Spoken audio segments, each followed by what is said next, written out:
Naviguer en période de basse eau sur le fleuve Congo en général et dans le Poul Malebo en particulier est un véritable casse-tête pour les barreurs de bateaux en raison de l'apparition de nombreux bancs de sable qui barrent les chenaux de navigation. Les échouages à répétition des bateaux sur le banc de sable sont le lot quotidien de bateaux en période de tillage.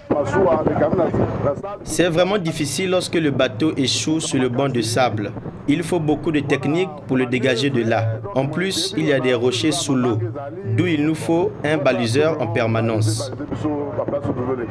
Le phénomène de d'échouage des bateaux sur le banc de sable est le plus souvent à l'origine des retards constatés dans le programme de bateaux, car ceux-ci passent beaucoup de temps sur le banc de sable avant d'être déséchoués. Nous échouons parfois, on peut échouer.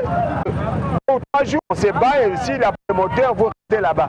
Malgré le système de balisage régulièrement mis à jour par le GISEVN, groupement d'intérêt économique pour le service commun d'entretien des voies navigables, le déplacement sans cesse de bancs de sable dans le Poul Malebo oblige les barreurs de bateaux à avoir aussi recours à leur expérience personnelle de la navigation et aux orientations dictées par les sondeurs placés au devant du convoi. Nous sondons le niveau d'eau afin de permettre aux bateaux de naviguer en sécurité. En cette période d'étiage, il faut sonder en permanence, alors qu'en période des hautes eaux, on navigue sans problème.